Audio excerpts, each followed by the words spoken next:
Hi there. Welcome to Conversations, where we seek to advance your leader and team excellence by discussing relevant topics that impact today's organizations. Welcome to the show. Hey there, leader, and welcome to Conversations for Leaders and Teams, where today we have Dr. Andrew Brough with us, coming to us from Knysna, South Africa. Dr. Brough is a global leadership and organizational development and e-learning specialist, professional speaker, lecturer, facilitator, and conference moderator. He is founder of the Brough Leadership Institute and has worked with thousands of leaders in many Fortune 500 companies and businesses, governments, and nonprofit organizations over the past 25 years and in more than 80 countries. That is amazing. Andy is also a registered chartered marketer and part of the external faculty for a number of universities in South Africa and abroad. And for all you Clifton Strengths enthusiasts, Dr. Brough leads with Maximizer, Achiever, Responsibility, Strategic, and Learner. Andy, welcome to the show. How are you? Kelly, it really is such a privilege to be with you today, and I am fantastic. Thank you. Awesome. Well, congratulations on the new book. This is exciting stuff. Thank you so much. You are welcome. So I'd love to, why don't you just kick us off and tell us a little bit about the gist of your book, The Exponential Effect. I love the name. Great. The book weaves a thread that looks at leading self, leading others, leading teams, and leading for results. Oh, so important. I try to make the point that if you can't do the first thing, lead yourself, it's very difficult to lead anything else. And so the book has 12 chapters, 4 sections, and in each of those sections, 3 chapters, which look at one of those particular areas. And throughout that, I try and take a well-researched academic approach to the leadership principles. There are about 140 end notes for those of us who are interested in the academic stuff, but I've tried to make it accessible, Kelly, by using stories and interviews with people from a range of industries and sectors from different parts of the world, a strong emphasis on South African leaders, because of course that's my immediate focus. But there are interviews from people stateside as well, which I think help to bring a global feel to a topic which I think is front and center right now. It sure is. And I love how, that whole self-leadership component, if you don't get that right. And so, and I don't think leaders think about that often, at least the ones that I've worked with. It's always, their focus, yes, is on the people. But if we're not showing up as good, healthy individual leaders, how can we possibly lead a healthy organization? I agree, Kelly. And I would also add to that it's probably the most difficult form of leadership, leading self. Mm-hmm. Yeah. So what does that look like typically for the people that you work with? Well, I think that, there's been a very strong root now around positive psychology. And as you've already called out at the beginning of this interview, discovering your strengths and working around those. But I take a little bit deeper and I ask questions around character. And so for me, I think if we can't answer the character question, we are really stuck at first base. And so I take a deep dive into what I see as the elements of character. I actually use a diamond as a metaphor.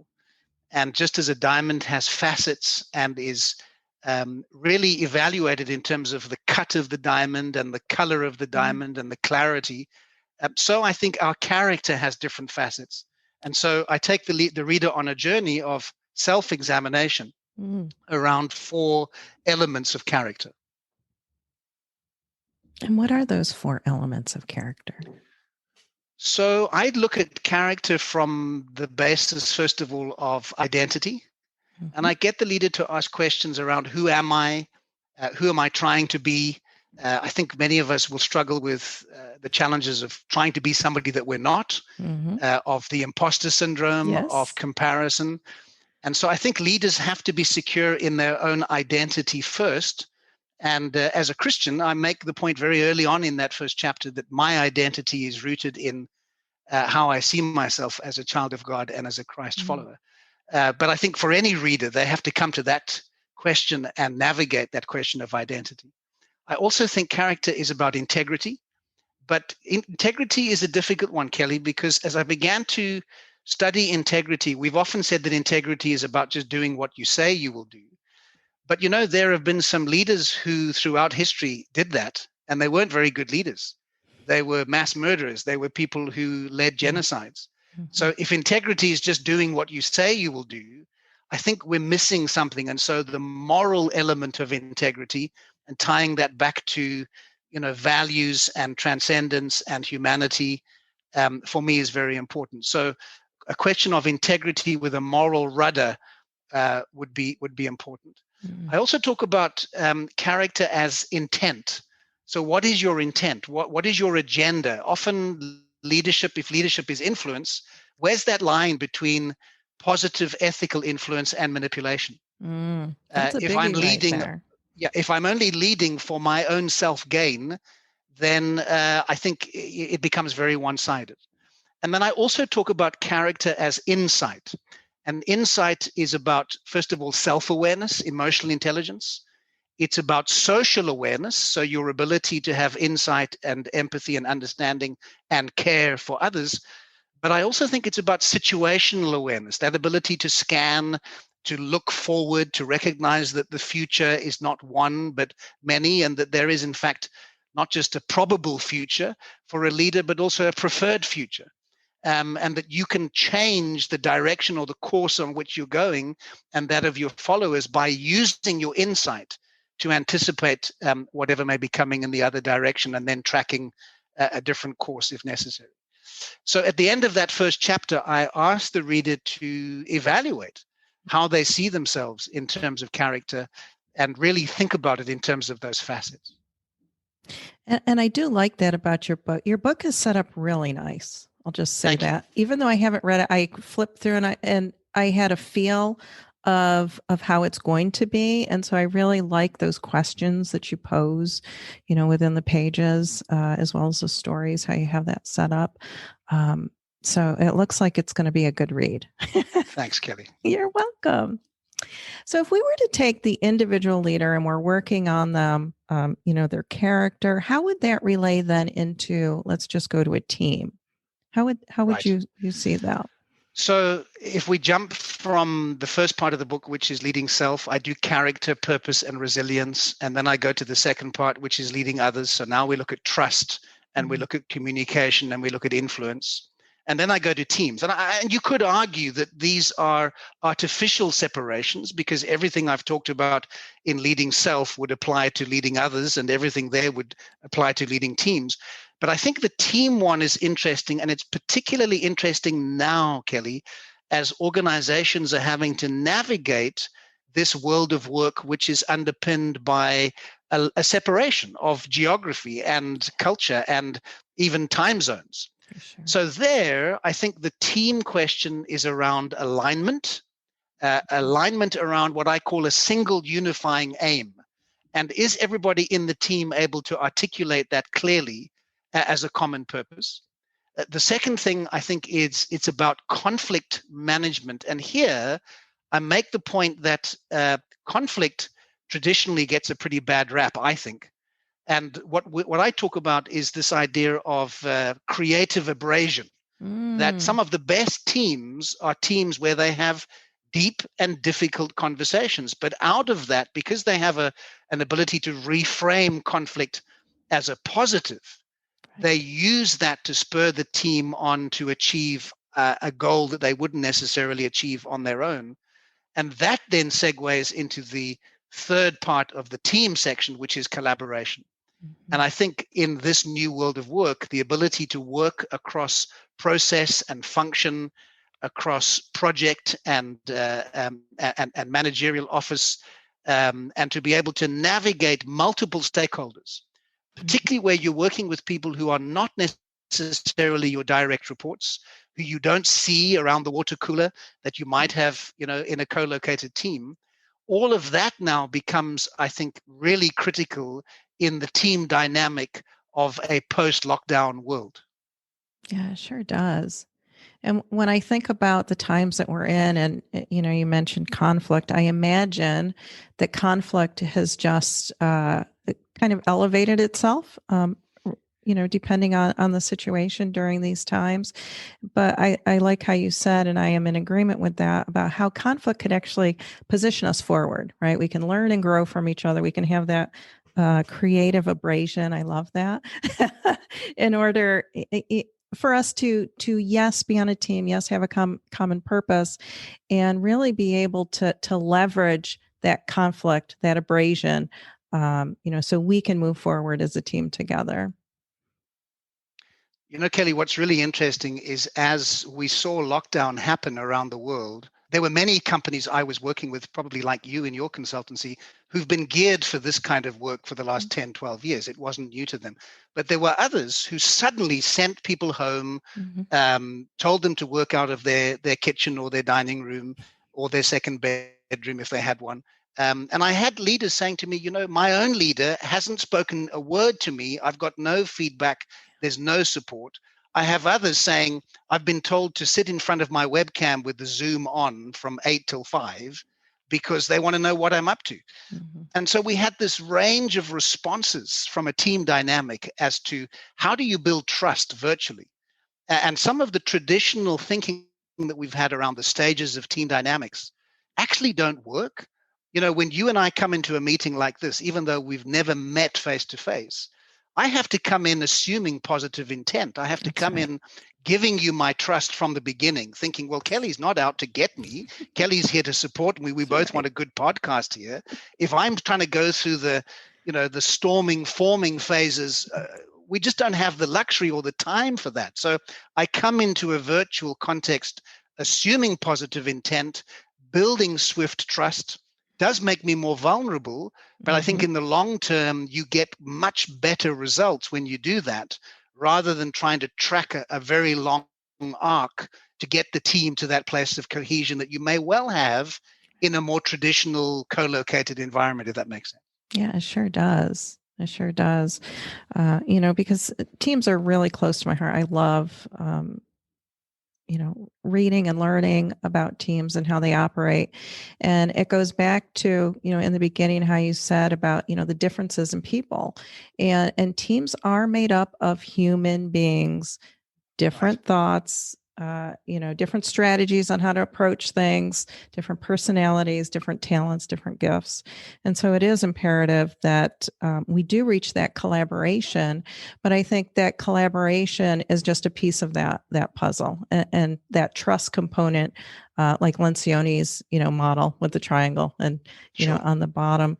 How do you see your leaders really engaging in that trust aspect and building that trust during these times?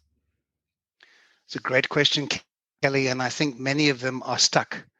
I make the point that we're probably more connected than ever, but we're probably more isolated than ever. So we've got to work much harder as leaders to create the psychological safety and an environment in which people feel that they do have the freedom to comment, to experiment, to make mistakes, to fail, and know that they're not going to be, kicked into touch simply because they failed at the first point. So I think we need to have honest conversations with leaders around trust and trust building. It does relate both to an ability to build trust intentionally over distance, but I think it's also about showing up, and it's about competency. And in what I call a results-only work environment, the best way you demonstrate trust is by delivering on what you've said you will do when you will do it, to the best of your ability, and to do that with excellence. And slowly, you then start to show that you have the gravitas and the ability. But I think in the virtual context, there isn't always time to do that. So the first moment you get, I talk about fractals in the beginning of the book, Kelly.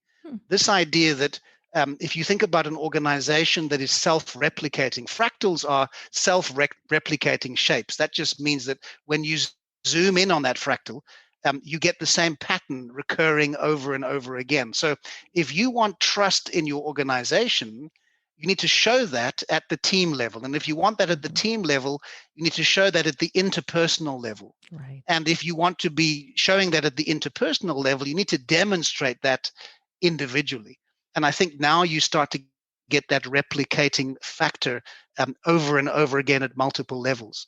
I think too often leaders call for values and trust at an organizational level, but they don't always consider how that needs to be role modeled one-on-one or one-to-many in the way that they engage with people on a daily basis. Yeah, I sometimes think and know, I should say just know, that there are times when leaders, they're not good at articulating the values even of the organization. And so if they're not able to articulate that, how are our people, right, the people that they're leading, be able to articulate and live those out within the organization? Well, in fact, I've spent a lot of time, as I'm sure you have, helping organizations articulate values when those same leaders have never taken the time to help their followers articulate personal values. Yes. And so I think it's got to be a both and.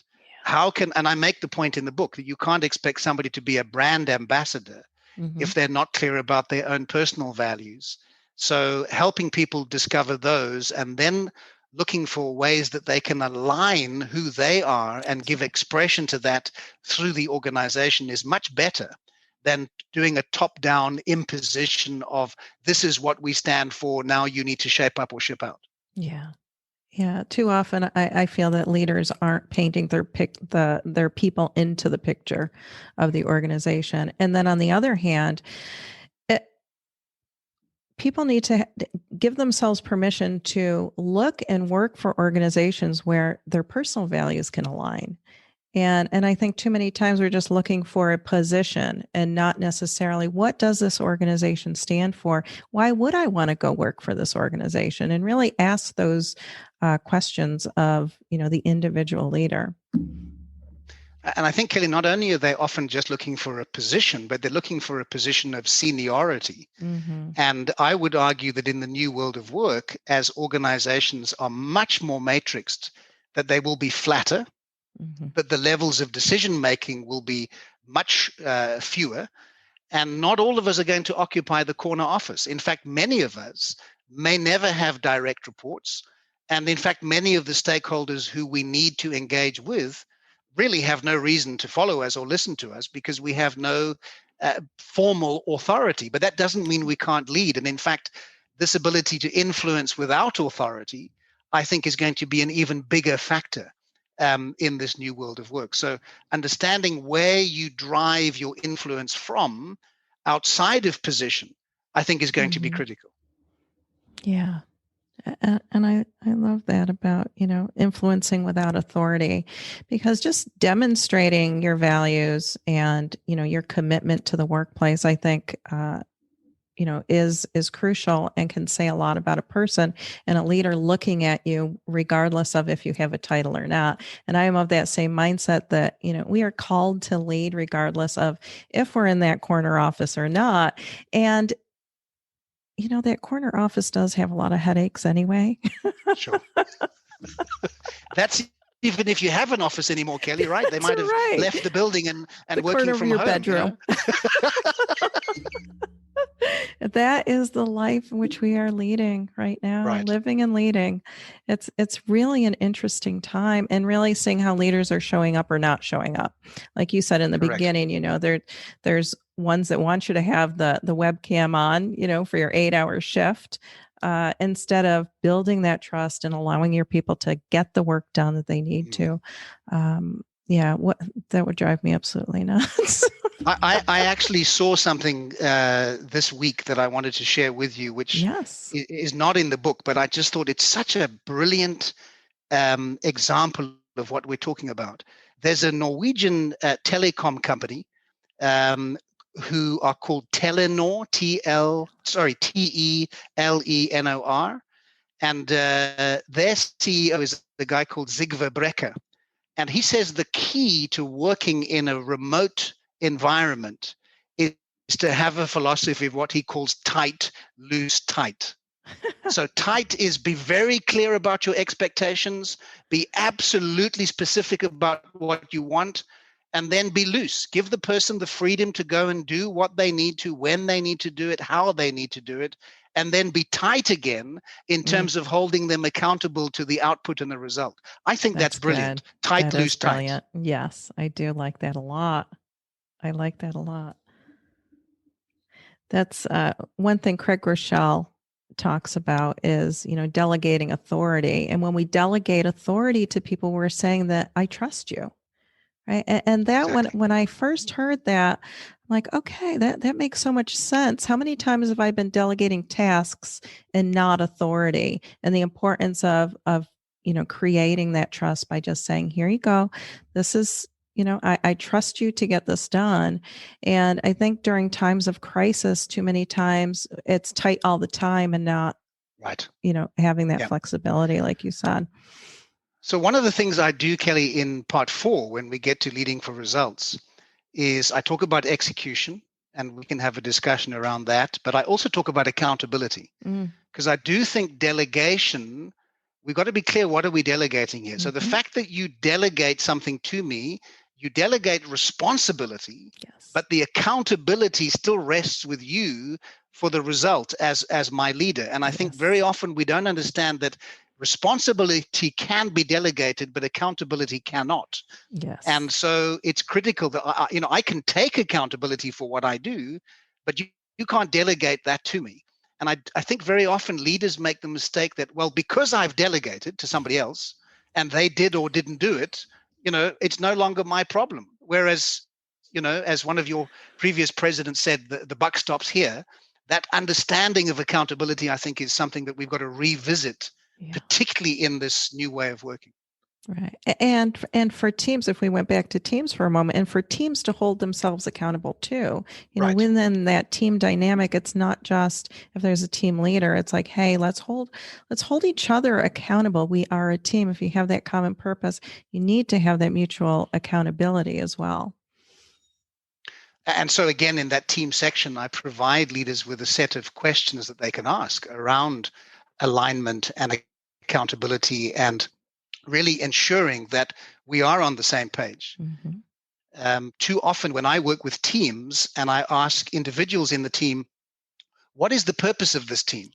I've been in situations where I get as many answers as there are people, and then you wonder why there isn't commonality. And, oh, is that where we're supposed to be going? I didn't realize that, Or the other thing I've seen is a team leader who comes with a 7-page thesis on the purpose of our team. Nobody understands it. It doesn't make sense. So getting leaders to be crisp and concise and able to just, this is what we do here. This is our purpose. This is why we exist. And getting people on the team to be able to articulate that almost without even thinking, I think, is critical to team dynamic and team effectiveness. And I use a couple of practical examples in the book. One is the salvage of the Costa Concordia, which was a massive cruise liner, which went the wrong way and ended up on the rocks 7 or 8 years ago. And then a South African, Captain Nick Sloan, was actually tasked with turning this thing around, buckling it, massive big ocean liner, and over 18 months, billions of dollars, literally, certainly millions of dollars in salvaging. So I interviewed Nick around team dynamics and purpose and working cross-culturally and dealing with conflict. And it's a really great story that I think brings to bear many of the principles that you and I would talk about from an academic perspective. But the stories, I think, bring some color and some life to those principles, Kelly. Yeah, that's awesome. I can't wait to read now. Good. So how do you, steer? We'll talk the ship. We'll steer. How do you steer for accountability when you're, working with leaders and teams? What does that look like? How do you encourage that? Well, I think there's a couple of things that you've got to do from an accountability perspective, and I want to just go to the framework that I give in the book, because I think what that does is it helps to really, position the critical ideas from how we do that. And I talk in the book about recognizing that accountability has a particular domain, What does that mean? You're asking me to be accountable for something. So that's important. I think the other thing about accountability is you are working within a specific context. So let me just read what I say here about accountability, because not only is it about responsibility and roles and timeframes and results, but I do think accountability must include questions around the person who is being tasked to do something. There must be somebody who holds that person to account. There must be a result, and there must be a sanction for not being accountable or not achieving something, and there should also be a reward. So to me, those are the elements that one needs to have in a conversation around accountability. And in fact, Professor Bruce Winston helped me a lot with some of the work that he did writing around accountability. So I must give him credit for some of that thinking, because I don't think we've had enough conversations, Kelly, around the accountability piece, really. Yeah, and it shouldn't be a scary place.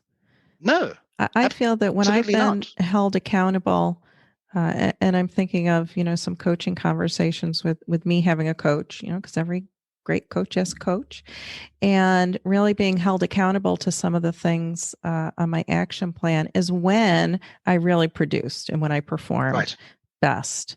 And I think if we can, move that, I don't want to be held accountable to, will you please hold me accountable? I mean, that's a mindset shift for many leaders. Well, for me, if we just play with the word, accountability is accounting for your abilities. And it's also the ability to give account. Yes. And if you see it in that way, then a leader should and must be accountable. And I love that idea that originally it was a bookkeeping term. That's where it comes from. Tallying up, what's come in and what's gone out. But I think it's now taken on a much broader meaning, Kelly. And so from a leader's point of view, where it was just originally used to refer to a follower's obligations, I do see it now as the intersection between responsibility and relationship. And if you can understand accountability from that point of view, that it's because you trust me and because you want the best for me and because you want the best outcome for both of us, there's a mutual accountability and there's a willingness to be accountable. And I think the other dynamic is the peer accountability, where, as you say, we can, as team members, hold each other accountable. I think that's an important element for high-performing teams. For sure. I mean, if you're on a team because you hopefully want to create and add value to an organization, for sure. What is it going to take to get us there, right? Whatever it is. And please hold me accountable. Leaders, listen. It's okay. And I wonder how leaders listening to you say that would feel. Do some of them feel, well, that puts me in a vulnerable position, or that would mean maybe that I lose some of my, my positional authority?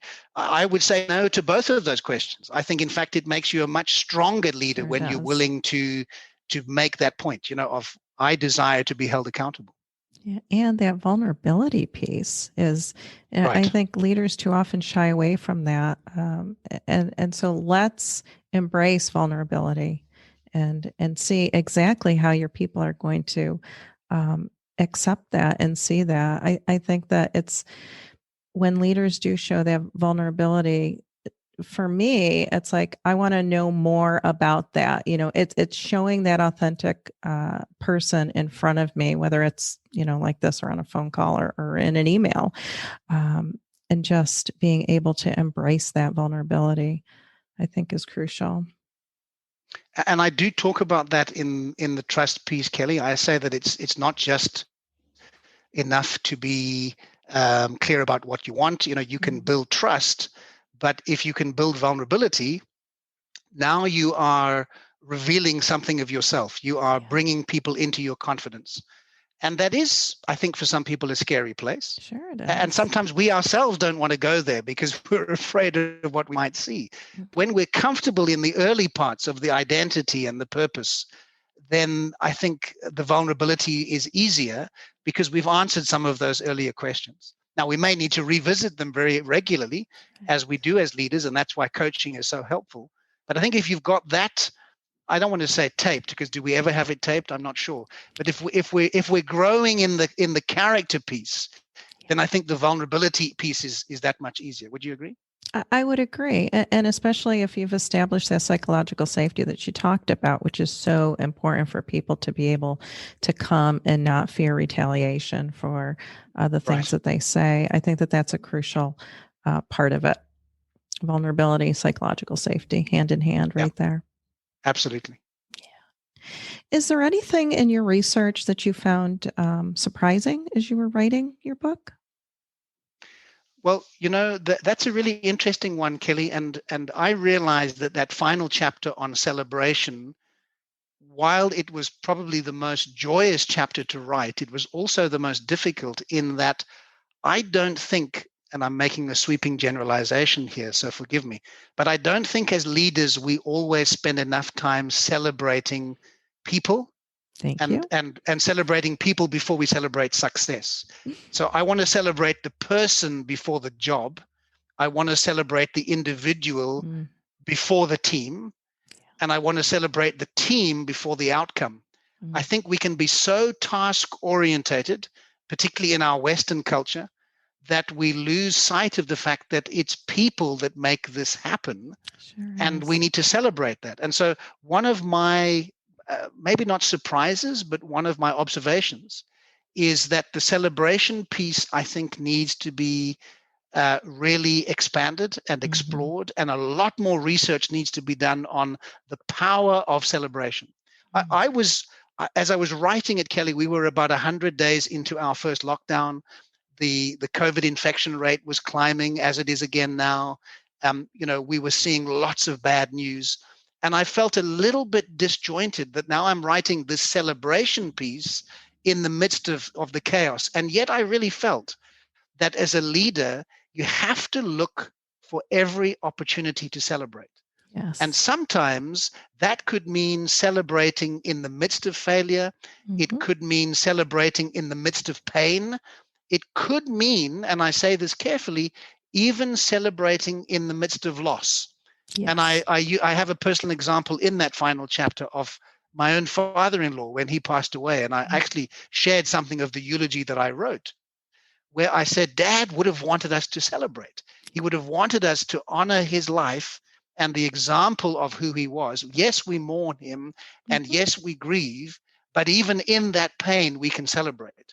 And I think, Kelly, it's navigating that right now, that we need to be sober-minded.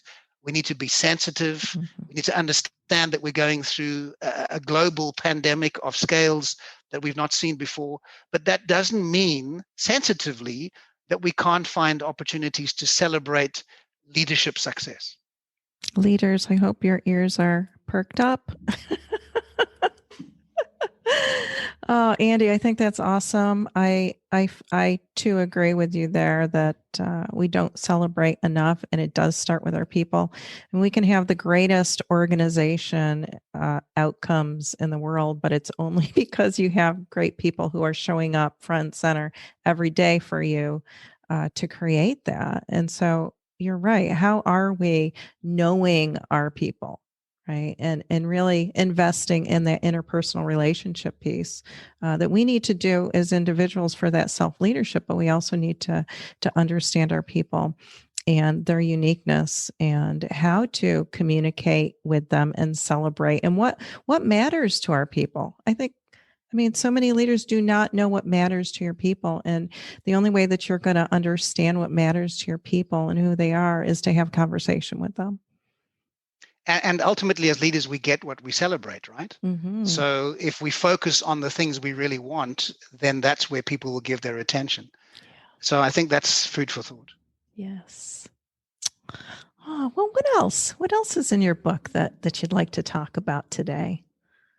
So let's think. We've spoken about purpose and character. I tell you what is in there, Kelly, which was fascinating in terms of the research, was the third chapter is about resilience. Mm. And if you'd said to me 12 months ago that that would have been in the book, I probably would have put something else in. I won't go through the backstory of how I selected the 12 leadership principles. You and I know that there are hundreds of definitions of leadership and manifold elements and competencies and skills. So the 12 themselves, it was more about what do you leave out rather than what you put in. Mm-hmm. But the resilience piece I realized was absolutely critical.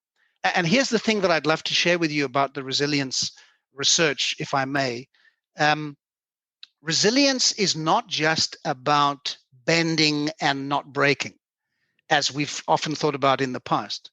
In fact, there's been some research that's been done from the military that looks at soldiers in combat and how they respond under stress. And we know that there's the first group that hits the combat zone and really struggles. And in fact, once they are out of that situation, they present with some kind of pathology and suffer what we call PTSD, or post-traumatic stress disorder.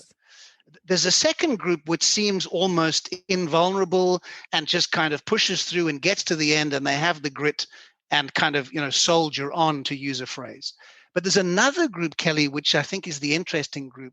And these are people who really bend. They suffer physically, psychologically, emotionally, but almost not just in spite, but as a result of that trauma, they bounce forward. Mm-hmm. And psychologists call this post-traumatic growth. As opposed to post-traumatic stress. Love now, that. I would suggest as I'm leaders, full of growth. if we can, this is exactly the point. If we can tap into the post-traumatic growth, that we're all going through COVID-19 right now. I'm in a place where I'm saying, what can I learn about myself and about my leadership as a result of this, not in spite of this? Right. And how can I grow as a leader, not just to be hanging on by the skin of my nails, but rather to embrace this and to thrive and to come out of this a better person and a better leader than I was.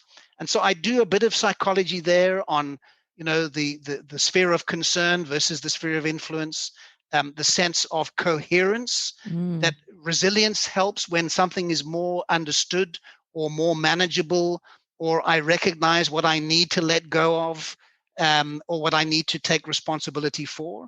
And I think it's also very important at a time like right now, Kelly, that for resilience, we also need to not look internally, and for those of us who are believers, to the Lord, but also be joining hands with those that can speak life and grace and favor and strength into us. And that's why we're placed in teams, so that we can be intentional about that. And I think even for people who are self-employed that are not part of a team, that they would be intentional in their community to not just look for their resilience from within, but to find that support network, even if that is remotely, to help them through this time. So I do think that resilience is a choice.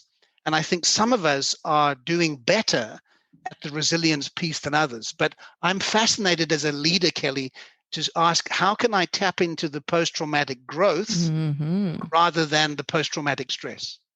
Yeah. And I think that's a mindset shift right there. It is. Absolutely. It for sure is. And when you said it, it's like, wow, yeah, I've I fit that column right there. Right. And I want to be there too. I'm not always there, I have to be honest, but I want to learn more about how to get into that sector in my business and in my family and in my marriage and in my leadership, that I would be characteristic of someone who represents that post-traumatic growth. Yeah. And it's not about, feeling like you're a failure if we're all broken people. And I think too many times leaders aren't seeing themselves as that human component of, I can be a broken person, but I can still move forward. I can still have that growth mindset and position myself, position my team, position my organization and my family for success because of what I've gone through. Absolutely. And I think that, our understanding of resilience maybe needs to change, Kelly, that it's not just being Teflon coated and being completely invulnerable. It's the ability and capability to endure and thrive even in the face of opposition. And I add to that by remaining true to your identity and purpose. So again, I go full circle and I kind of think if you are answering the character and purpose questions at times like this, when things are really tough, it seems easier to step into the resilience, I think. Yeah. And it goes back to what you said at the beginning, that so many people don't know their values or their purpose. Right. And so for leaders to understand that and to, yes, the organization is an entity that has values and you do have a position there, regardless of title or not. But what are you as far as your own personal values, your purpose? I think when you shed light on that, you are right that it is a light that can be shined where then you have the direction that you can go based on, whatever's going on in your life. And Kelly, every leadership study I've done, I mean, I'm a big fan of Bill George and Discovering Your True North. I don't know if you know that book. And his whole piece around crucibles. So he makes the point that every leader who's ever achieved anything has gone through some personal crisis and some personal crucible and has gone through the other side. And I think that talks to even the work of John Hopkins Bloomberg. They have a School of Public Health and Resiliency. They have a Resiliency Science Institute. And Dr. George Everly says that resilience is the ability to withstand, to adapt to, or rebound from extreme challenges or adversity. And that seems to support what Bill George says, that we all are going to face crucibles. Sure. There is no free pass in life to opposition and difficult times. I wish there was. But it does seem that there's a correlation between your ability to navigate the adversity and your ability to lead yourself and others. So back to your question on the research, I think the resilience piece, a lot more is still got to be done on that. And I know Marcus Buckingham has just put out a very interesting piece on resilience, specifically in the workplace, not just on personal resilience. But I'm very excited to see how that topic is moving front and center, Kelly. And I think there's a lot more that will come for us as leaders around the question of resilience at a personal level, at a team level, and at an organizational level. Yeah, because now is the time to really explore that and what that means and how we can rise up and into that resilience component. For sure. I'm not sure if you've seen, you must have in your research seen the VUCA model. Oh, it's something that we've all used. I take the liberty in the book to add an R to the VUCA. So not only are we in a world that's volatile and uncertain and complex and ambiguous, but this is demonstrated by what I call recurrency. And what I'm living through right now is the fact that here I am in December. In South Africa, the COVID rate is climbing again. We've been here before. We were here, 3, 4, 5, 6 months ago. It almost feels like an endless treadmill cycle. And I think part of resilience is being able to understand that the recurrency means that even when you don't know the end, you keep going. Yes. So that's the VUCA minus, the VUCA positive: vision, understanding, clarity, agility. And the R is the resilience piece. So for the recurrency, we need resilience. And I've taken the liberty of adding those two R's into that model. I think it's pretty topical and timely right now. Absolutely topical and timely for sure. So thank you for doing that. Great. That's what we like. Well, Andy, this has been a fantastic conversation. I loved learning about what's in your book and your research that you're doing. Great practical application, for leaders, teams, organizations, beginning with that self and that character and making sure that leaders are celebrating their people. Sure. Kelly, it's been an absolute privilege. Thank you for reaching out to me and for all you're doing to just expand our horizons in terms of leadership. And just fantastic that across the miles today we could hook up and have this conversation. Yes, it has been a joy. So thank you so much. It's been my absolute pleasure. Thanks, Kelly. We'll see you soon. Bye-bye. Ciao, ciao. find Dr. Brough on his website, the Exponential and be sure to check out his book on Amazon, Leadership, the Exponential Effect, Principles for Significant Personal, Interpersonal, Team, and Organizational Impact. If you like what you hear on Conversations for Leaders and Teams, be sure to download us on Apple Podcast or your favorite listening platform. And while you're at it, go ahead and rate and review us. And if you haven't purchased my book, Leadership Excellence by Design, Strategies for Sustainability and Strength, get your copy today on Amazon. Until next time, this is Dr. Kelly Whalen. Keep doing great things because our world needs leaders like you.